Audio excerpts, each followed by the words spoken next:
In this video, I'm going to take you step by step on how I created this custom union. If this is something that you need help with, you're going to want to stick around. Hey, what's going on, guys? This is Edgar with AE Timber and Pine, and it's been a while, I know, since I've uploaded a video, so here we are coming at you again with a brand new video, a brand new upload. In this video, I'm going to share with you how I created this custom Maltese cross union for a custom flag. I've previously shown you how to create custom unions in previous videos, and this is the exact same process, guys. There's nothing really new here in this video. This is just another example. My hope, though, is that you see another example, but also maybe I'll say something differently that maybe will help you catch on a little bit better this time around. So nothing new, guys, but here's just another example. If you guys are liking the content, if you guys like the video, make sure to like the video, subscribe to the channel, and leave me a comment down below. It does help with the algorithm. So without further ado, let's go ahead and jump into this video. All right, guys, so jumping into Carbide Create, this is going to be a new custom union for this customer. And so what I have here, I have my union. Here are my 50 stars. What I have here already imported into the design is my 50 stars. And one thing that you got to keep in mind when you import something into the Carbide Create design screen, everything comes in ungrouped. So in this case, the stars would be ungrouped, and this design would be imported without being grouped. And so just keep in mind, you have to select everything or keep everything selected and group it when you go to move it and resize it. This one's already grouped, so we'll leave it as is right now. And I have my dimensions set up already. This is going to be a medium flag, so this is going to be a 10.5 by this 14.8750, which is, I forget what the 16ths or on the measuring tape it would be, but 14.875 is what my width is for this medium union or this medium flag. Okay, so the first thing that I need to do, or that I'm going to do, is I'm going to resize my stars to fit within the union. So that doesn't fit. So let's reduce the size. When it's resized, I'm going to click on the align and align horizontally vertically. And that is still a little bit too big for my liking. I like to have this point to be right at this first line. My grid is set up at 1/2 inch, so I like to have a 1/2 inch of space there for right now. And that actually might change though, because once I bring in the Firefighter design, this might change it. So we'll just work with that though for right now. I'm going to zoom in here, resize it by clicking on scale, clicking and holding this corner, and then let's try that. It's still selected, so then I can go right to the align option.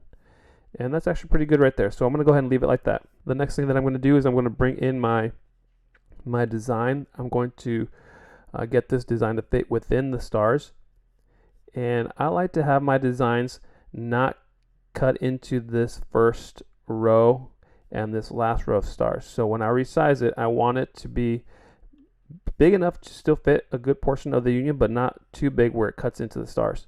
So let's say that for right now. With my logo selected, I'll hold shift and click on the stars, and then I'm going to click on align and then align horizontally vertically, and that'll bring the design to the center of the stars or to the union. Okay, so let's say that I like it right there. That looks good actually.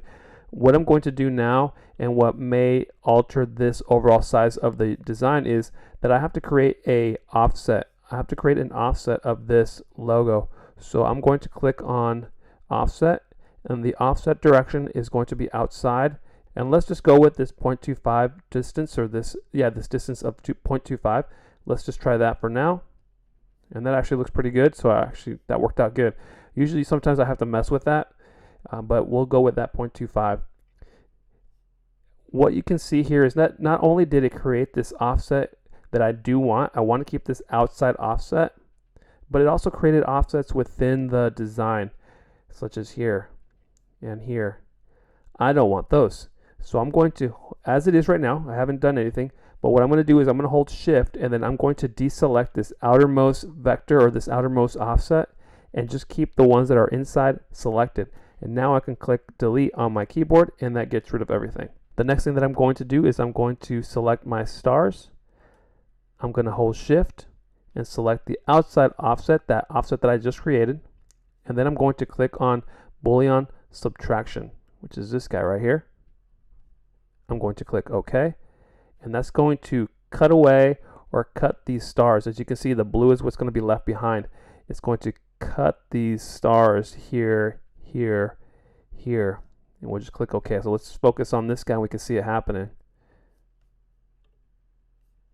just like that. So when I do that, when I click on that Boolean subtraction, it not only cuts the stars, but it also removes that that offset, leaving me with the original logo behind. One thing that you do need to do is come in here, and you're going to want to clean this design up. See, like these little shards or fragments of the stars that are left behind. I don't want those, so I need to get rid of those.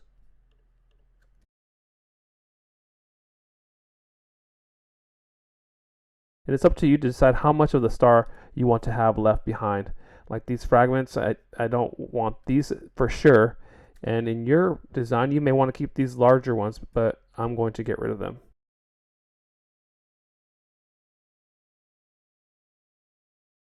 You got to make sure to zoom in all the way because you might miss some of these smaller ones. So just go ahead and make sure you take a look at everything before you move on to the next step. Okay, so everything looks good now. The next thing that I'm going to do is I'm going to create my groups. The first group is going to be the logo, and the second group will be the stars. So I like to select the logos first. And I got everything, but I also got some stars. So I'm going to hold shift and select all the stars that I don't want selected, or actually I don't want any of these stars selected, so I'll just deselect all these stars. Okay, so now all the stars are deselected. I'll group this logo. I'll select everything, hold shift, and then deselect the logo because that's all grouped. I can deselect it all at once. And now I can group my stars. Let's go ahead and set up the toolpaths now.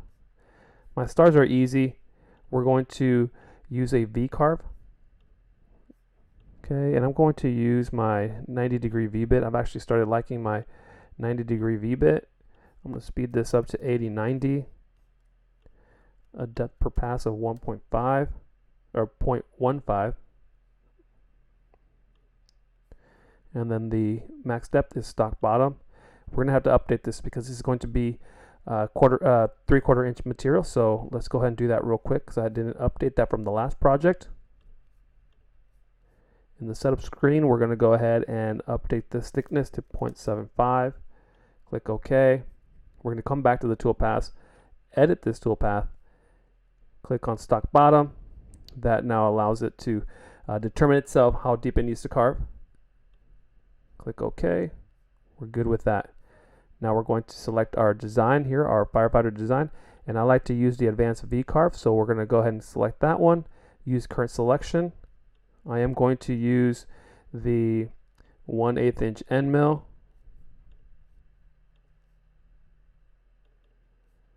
Go 80-90. And then the 60-degree V-bit is going to do the last part of this. We're going to go 65-45. The max depth here is going to be 0.04. We'll click OK. All right, so this is going to be our design here. What we're able to tell from this picture, from this image here, is that the 1/8 inch end mill is going to do this here. These wider paths are going to be taken care of by the 1/8 inch end mill. But these darker blue areas, which are really tighter areas, are going to be carved by the 60-degree V-bit. See, they're just much tighter. And the 1/8 inch end mill cannot carve that, so the 60-degree V-bit will do that. One thing that I want to share with you before we take a look at the simulation is that you have to pay attention to your vectors, your SVG files. When I was comparing these different Maltese these crosses, I think they're called Maltese crosses, a lot of the times whatever was inside here was connected. So like, let's say this axe, for example, this axe vector would connect to the helmet.